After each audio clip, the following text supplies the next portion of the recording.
The Red Badge of Courage, an episode of the American Civil War by Stephen Crane. Chapter 11. He became aware that the furnace roar of the battle was growing louder. Great blown clouds had floated to the still heights of air before him. The noise, too, was approaching. The woods filtered men and the fields became dotted. As he rounded a hillock, he perceived that the roadway was now a crying mass of weapons, teams, and men. From the heaving tangle issued exhortations, commands, imprecations. Fear was sweeping it all along. The cracking whips bit, and horses plunged and tugged. The white-topped wagons strained and stumbled in their exertions like fat sheep. The youth felt comforted in a measure by this sight. They were all retreating. Perhaps then he was not so bad after all. He seated himself and watched the terror-stricken wagons. They fled like soft, ungainly animals. All the roarers and lashers served to help him to magnify the dangers and horrors of the engagement, that he might try to prove to himself that the thing with which men could charge him was, in truth, a symmetrical act. There was an amount of pleasure to him in watching the wild march of this vindication.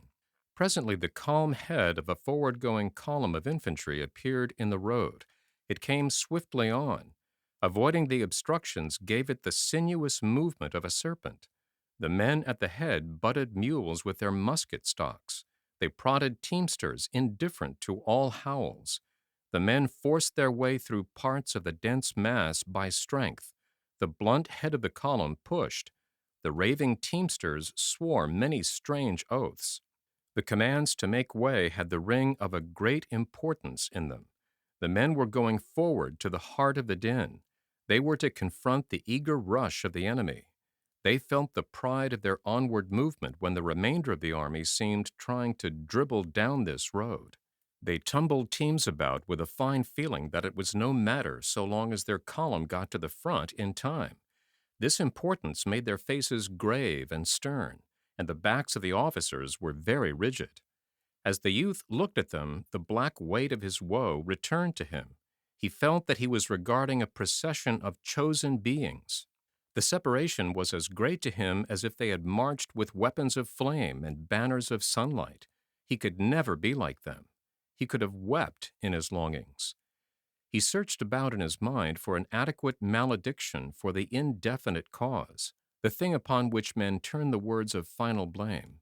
It, whatever it was responsible for him, he said. There lay the fault. The haste of the column to reach the battle seemed to the forlorn young man to be something much finer than stout fighting. Heroes, he thought, could find excuses in that long, seething lane. They could retire with perfect self-respect and make excuses to the stars.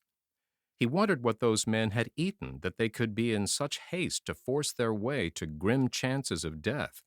As he watched, his envy grew until he thought that he wished to change lives with one of them. He would have liked to have used a tremendous force, he said, throw off himself and become a better. Swift pictures of himself, apart yet in himself, came to him. A blue, desperate figure leading lurid charges with one knee forward and a broken blade high. A blue, determined figure standing before a crimson and steel assault, getting calmly killed on a high place before the eyes of all. He thought of the magnificent pathos of his dead body. These thoughts uplifted him. He felt the quiver of war desire. In his ears he heard the ring of victory. He knew the frenzy of a rapid, successful charge. The music of the trampling feet, the sharp voices, the clanking of arms of the column near him made him soar on the red wings of war. For a few moments he was sublime. He thought that he was about to start for the front. Indeed, he saw a picture of himself, dust-stained, haggard, panting, flying to the front at the proper moment to seize and throttle the dark, leering witch of calamity. Then the difficulties of the thing began to drag at him. He hesitated, balancing awkwardly on one foot. He had no rifle. He could not fight with his hands, said he resentfully to his plan. Well, rifles could be had for the picking. They were extraordinarily profuse. Also, he continued, it would be a miracle if he found his regiment. Well, he could fight with any regiment. He started forward slowly. He stepped as if he expected to tread upon some explosive thing. Doubts and he were struggling. He would truly be a worm if any of his comrades should see him returning thus, the marks of his flight upon him. There was a reply that the intent fighters did not care for what happened rearward, saving that no hostile bayonets appeared there. In the battle blur, his face would, in a way, be hidden, like the face of a cowled man. But then he said that his tireless fate would bring forth, when the strife lulled for a moment, a man to ask of him an explanation. In imagination, he felt the scrutiny of his companions as he painfully labored through some lies. Eventually, his courage expended itself upon these objections.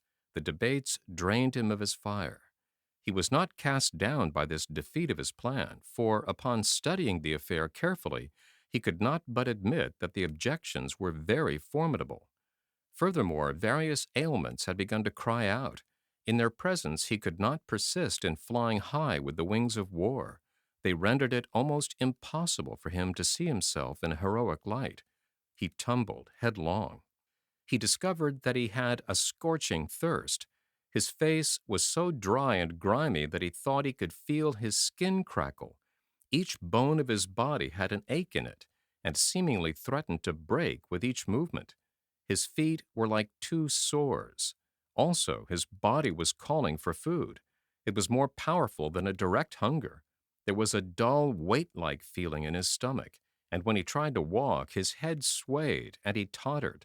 He could not see with distinctness. Small patches of green mist floated before his vision. While he had been tossed by many emotions, he had not been aware of ailments. Now they beset him and made clamor. As he was at last compelled to pay attention to them, his capacity for self-hate was multiplied. In despair, he declared that he was not like those others. He now conceded it to be impossible that he should ever become a hero. He was a craven loon. Those pictures of glory were piteous things. He groaned from his heart and went staggering off. A certain moth-like quality within him kept him in the vicinity of the battle. He had a great desire to see and to get news. He wished to know who was winning. He told himself that despite his unprecedented suffering, he had never lost his greed for a victory. Yet, he said, in a half-apologetic manner to his conscience, he could not but know that a defeat for the army this time might mean many favorable things for him. The blows of the enemy would splinter regiments into fragments. Thus, many men of courage, he considered, would be obliged to desert the colors and scurry like chickens. He would appear as one of them. They would be sullen brothers in distress, and he could then easily believe he had not run any farther or faster than they. And if he himself could believe in his virtuous perfection, he conceived that there would be small trouble in convincing all others. He said, as if in excuse for this hope, that previously the army had encountered great defeats, and in a few months had shaken off all blood and tradition of them, emerging as bright and valiant as a new one, thrusting out of sight the memory of disaster, and appearing with the valor and confidence of unconquered legions. The shrilling voices of the people at home would pipe dismally for a time, but various generals were usually compelled to listen to these ditties. He, of course, felt no compunctions for proposing a general as a sacrifice. He could not tell who the chosen for the barbs might be, but he could center no direct sympathy upon him. The people were afar, and he did not conceive public opinion to be accurate at long range.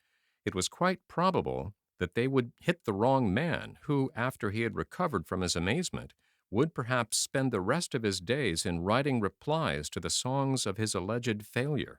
It would be very unfortunate, no doubt, but in this case a general was of no consequence to the youth. In a defeat, there would be a roundabout vindication of himself. He thought it would prove, in a manner, that he had fled early because of his superior powers of perception. A serious prophet, upon predicting a flood, should be the first man to climb a tree.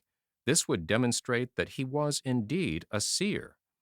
A moral vindication was regarded by the youth as a very important thing. Without salve, he could not, he thought, wear the sore badge of his dishonor through life.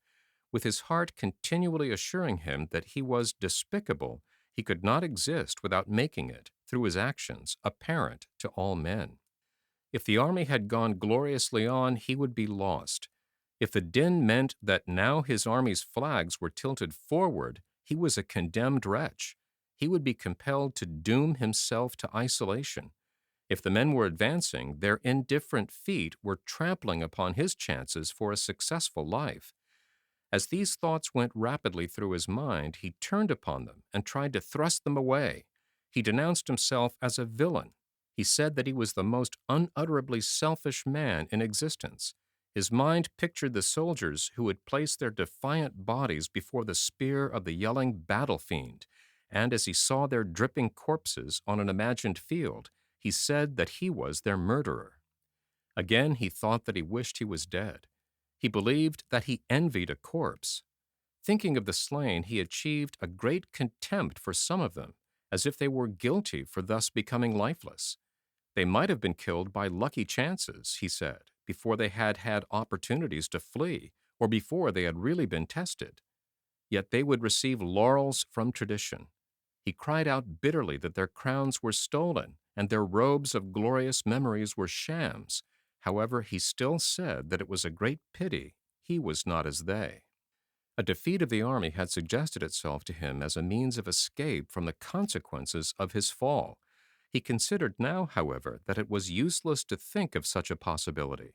His education had been that success for that mighty blue machine was certain, that it would make victories as a contrivance turns out buttons.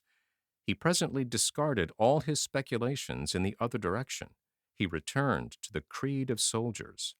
When he perceived again that it was not possible for the army to be defeated, he tried to bethink him of a fine tale which he could take back to his regiment, and with it turn the expected shafts of derision. But as he mortally feared these shafts, it became impossible for him to invent a tale he felt he could trust. He experimented with many schemes, but threw them aside one by one as flimsy. He was quick to see vulnerable places in them all.